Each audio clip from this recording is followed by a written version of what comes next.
welcome to More Time in the Kitchen. So if you're anything like me, you like to pre-prepare and freeze your meals for a later date. And you also like to include fish in your diet because it's healthy. And unfortunately you hit a snag with fish because you can't cook it, freeze it and then reheat it because it goes all nasty and rubbery. So I found a solution to this in that you simply buy frozen fish and then add it to the meal just as you're reheating it. So I'm going to show you how to do that in this Brazilian fish stew recipe. So let's get cooking. Right, so we're going to start with the marinade. And all we've got for that is lime, 1 clove of garlic, and a piece of ginger and some spices. So all of the ingredients will be in the recipe and I'll put a link to that down in the description. Okay, so we'll get started. So I'm going to start with the lime. I've decided that the topic of conversation for this video is going to be about my experience last week when my boiler broke for 8 days. This was over a period of time where we had the worst snow that the UK's seen in several years. So while I make this nice, colourful, warming stew, I'm going to be talking about my dull, miserable time last week.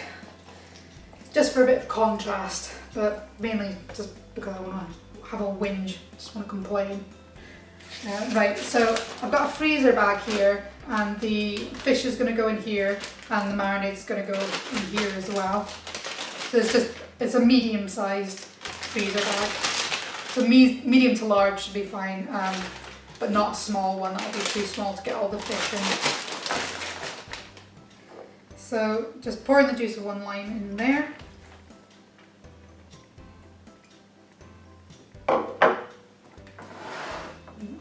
Back. I'm going to peel my ginger. So the ginger is just slightly bigger than thumb sized after it's peeled. That's a rough guide of how much you want. I'm just going to grate the piece of ginger with the small piece of the grater.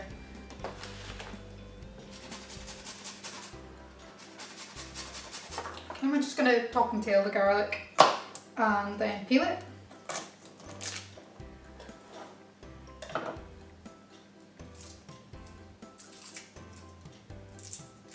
I'm going to mince it quite fine, but it doesn't have to be really fine.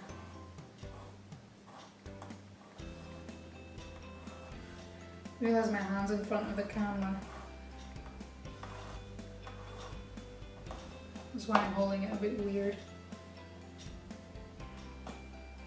Come on.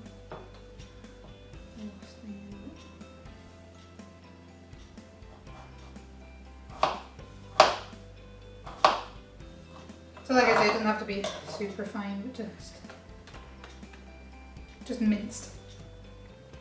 Right, I'm going to add the spices now. So we've got coriander, cumin and paprika. And I'm adding a 1/4 teaspoon of cumin.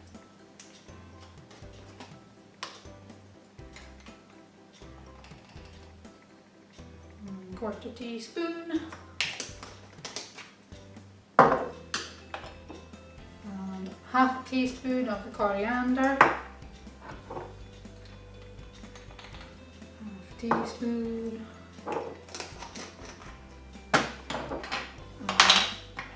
Teaspoon of the smoked paprika, which I can fit in the thing. Come on, going over the chopping board. 1 teaspoon. Okay, so that's the marinade pretty much made. That's it all in the freezer bag. Give it a bit of just a mix with your hands in there.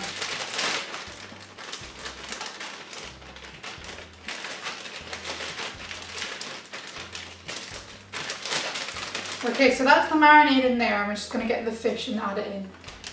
Right, so I've just got a bag of fish pie mix and a bag of prawns.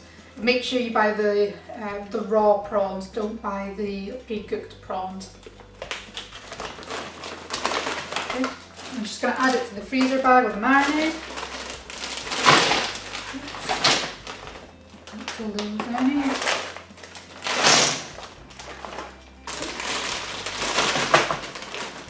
Seal it up.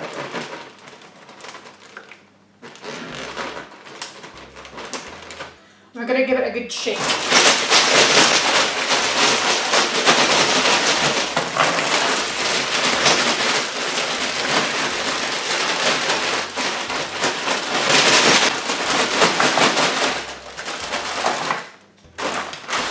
Okay, so that's it all coated and I'm going to pop it back in the freezer.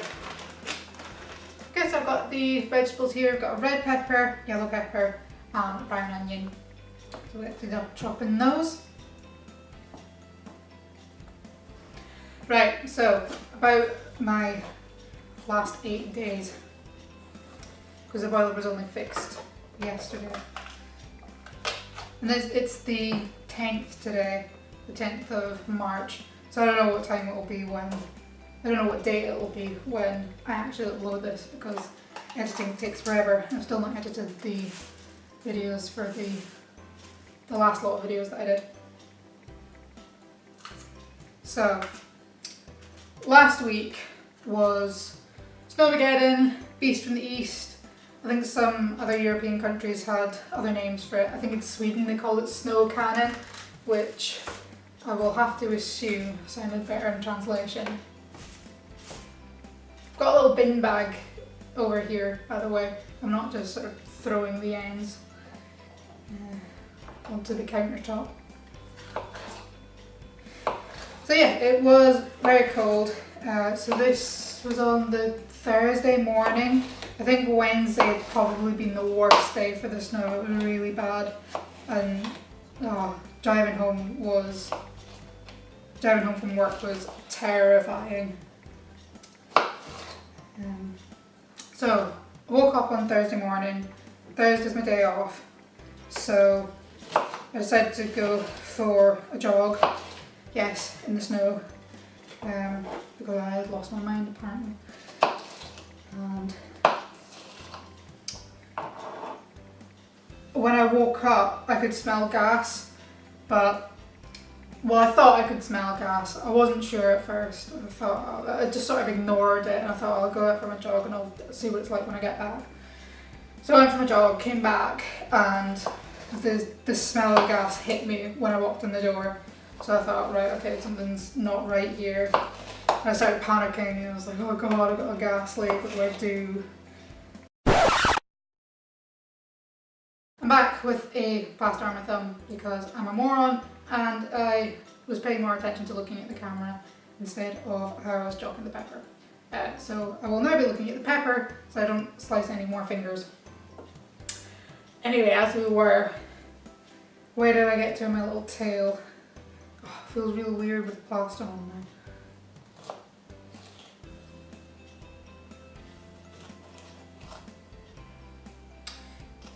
Right, so I googled what to do. In the UK there's a national line that you phone if you can smell gas, or if you think there might be a gas leak for any reason.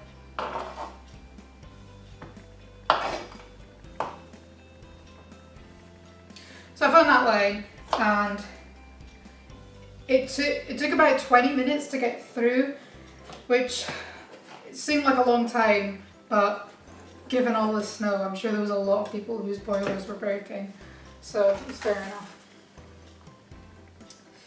So, I'll use the other hand. So, somebody came to read the gas levels quite quickly, and they said they could smell gas, and this was after we'd opened all the windows and things. But they couldn't pick it up on this reader that they had, this meter. So they called an engineer and they came out, checked the boiler, did their stuff, and they were just about to leave. They'd switched the boiler back on and it had been running for a little while, and he'd said to me that basically I was safe. I could turn the heating back on, I could turn the hot water on, and this was the other thing. I'd been in my my workout clothes, my running clothes the whole time, because I phoned as soon as I got back. As soon as I smelled the gas, I phoned this helpline. So of course it says to switch the boiler off and not to turn on the heating or the hot water. So I hadn't been able to get a shower. And it was freezing because all the windows were open and it was cold outside.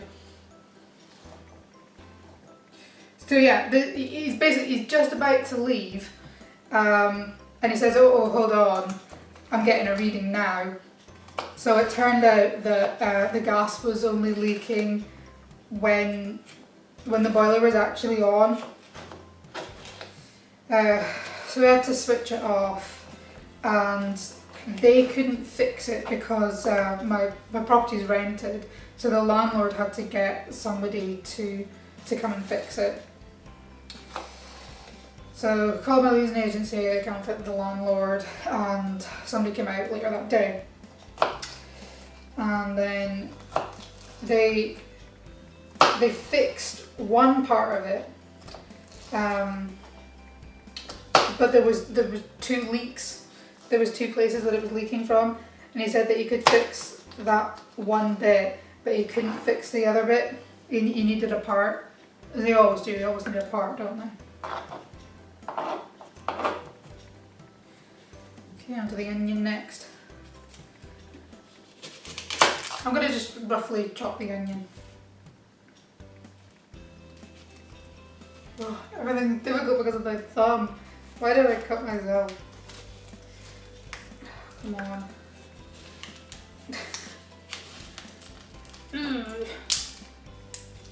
Yeah, you can tell I'm not professional. There we go.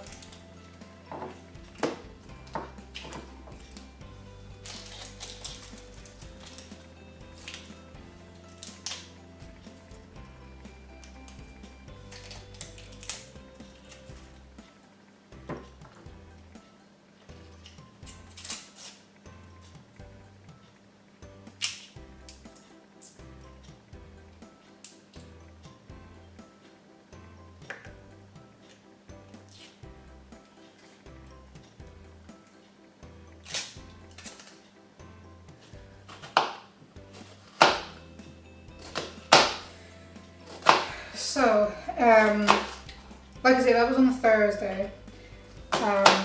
He wasn't sure when they'd be able to get the part in because it was quite late on the Thursday. He said if they sort of had one in already, they could do it on Friday, but if not, it would probably be Monday. So Friday came and went, and no one had turned up, no one said anything. So I knew that was going to be the weekend that I would have without heating or hot water. So, but it was absolutely freezing, so cold.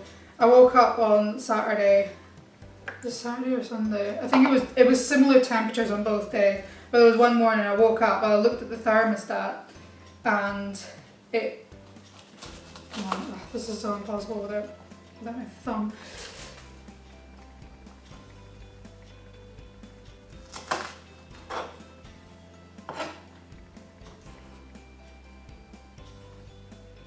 So one morning I woke up and it was 8.5 degrees Celsius, and the temperature that a fridge should be is between 4 and 8.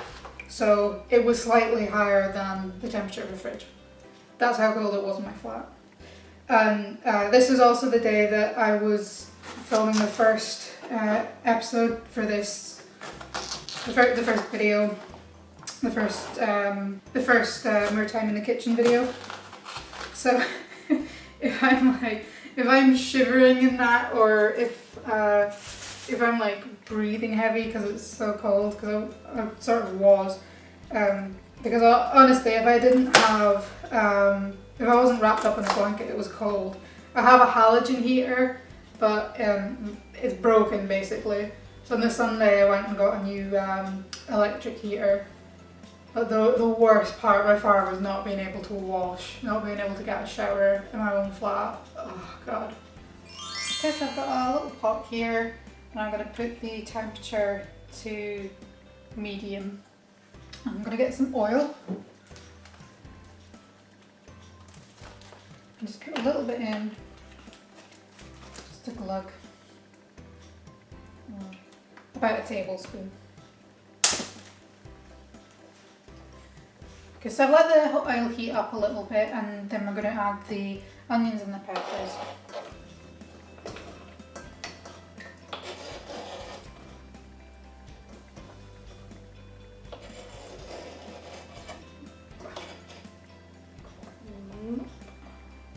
Use those ones at the end.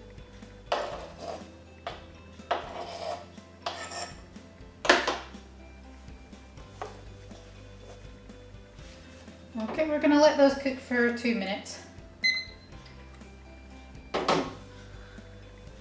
Stirring occasionally, and I will tell you the rest of my story. So, get it stirred first.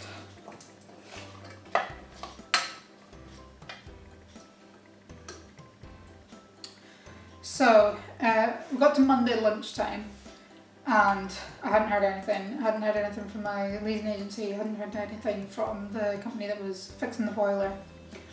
So I gave the company that was fixing the boiler a ring, and they said that my leasing agency hadn't approved this part that they needed to order.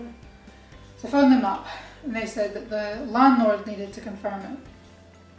So it got to Monday evening, and I hadn't heard anything back after that, because they said that we were going to try and get in contact with the landlord.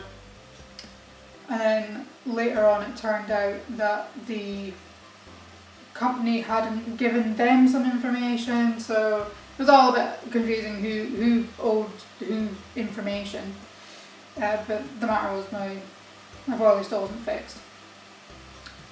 So then on Tuesday I got a message finally saying that the landlord had approved the part and that it was going to get fixed on Wednesday. Oh, thank God. So it got to Wednesday, and I thought, phew, I'm going to be able to get a shower, I'm going to be able to put the heating on when I get home, it's going to be amazing, I'm going to be so toasty. But just as I was leaving work, I saw there'd been an answering machine message left, and the answering machine message said that basically they'd fixed the hole that was in the boiler, and they found another hole. So there was a third hole. So my boiler had 3 holes in it the gas was leaking out of to begin with. So by this point I'd lost all hope. Up until this point I'd sort of been trying a bit of PMA. I thought, oh, you know, it's character building, I'll get through it. But then at this point I was like, no, I can't deal with it. I nearly cried. It was, I'd had enough. I just had enough. But it all got started on Thursday, and Friday they came and they fixed it, and I have showered in my own flat, because I've been showering either at the gym or basically filling basins of water and chucking them over myself to wash in my flat, which when it's very cold is not particularly pleasant either. So yeah, I now appreciate hot water and heating a little bit more than I did before. So yeah, moral of the story is appreciate what you have while you have it. Right, so anyway, end of story time. So let's get the other ingredients in. So I'm adding a tin of chopped tomatoes.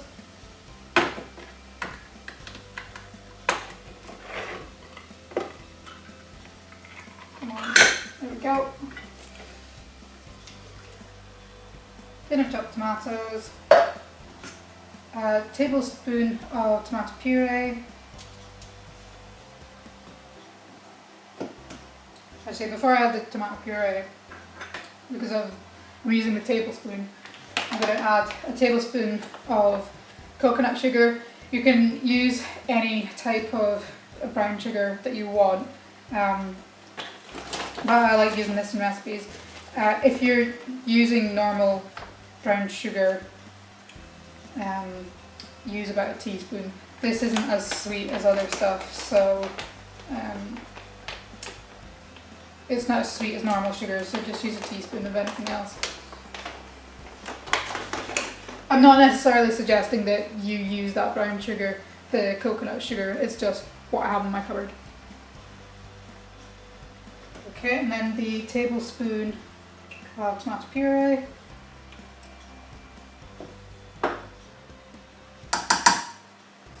And I've got a tin of coconut milk, but I'm only going to add the sort of cream part of it.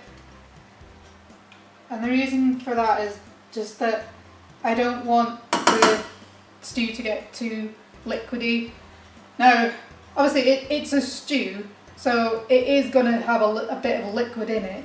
It's supposed to be watery, but I find if I add the whole tin, because there's a lot of liquid in there.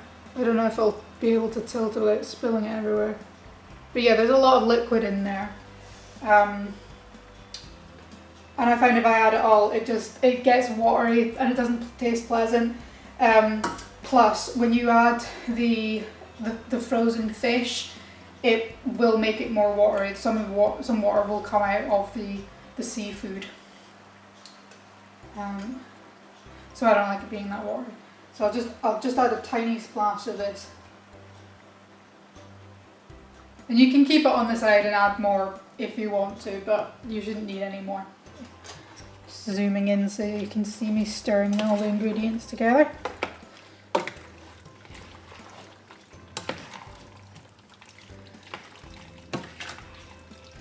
It's quite a nice colourful dish. And the coconut cream makes it nice and creamy without adding any dairy. It's a nice pescatarian dish, this. I just want to get all the coconut cream mixed in. Okay. And we're just going to let that simmer for 8 minutes until the vegetables are nice and soft. Right, just going to take it off the heat and we'll let that cool down before separating it out into 4 freezer bags or freezer suitable containers. Okay, so I've got a pot here of the vegetables and the sauce, and that's one of the portions that would have defrosted overnight or throughout the day. And I've also got the bag of the fish and the prawns. So I'm going to add a quarter of this. So 4 portions of the sauce and the vegetables, 4 portions in here.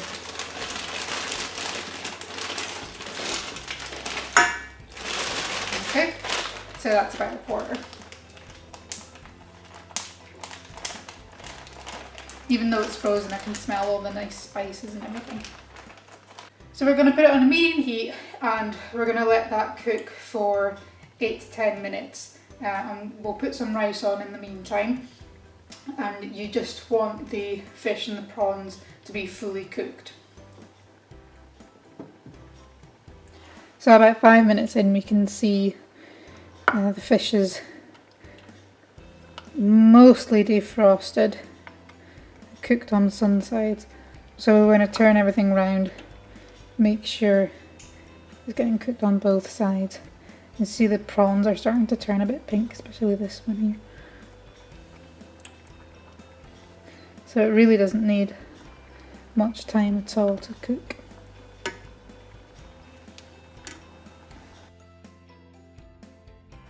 I'm just going to pour this over my rice.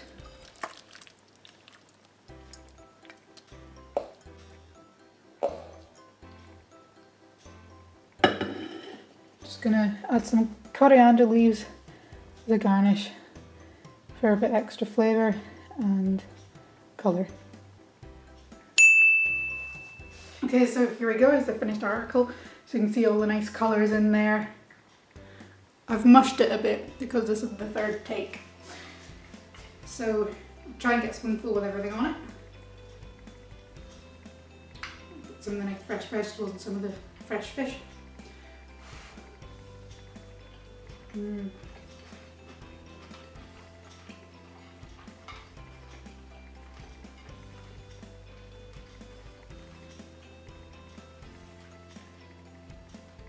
yeah, it tastes really nice and fresh. We got the fresh vegetables, fresh fish. It's got a creaminess to it, even though we haven't added dairy, we've added the creamed coconut. So perfect if you're a pescatarian.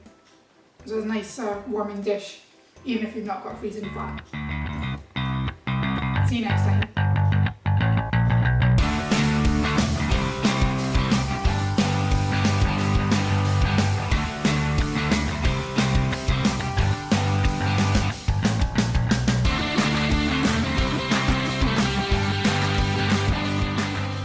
I've got the vegetables here. I've got a red onion. No, that's not a red onion, that's a red pepper.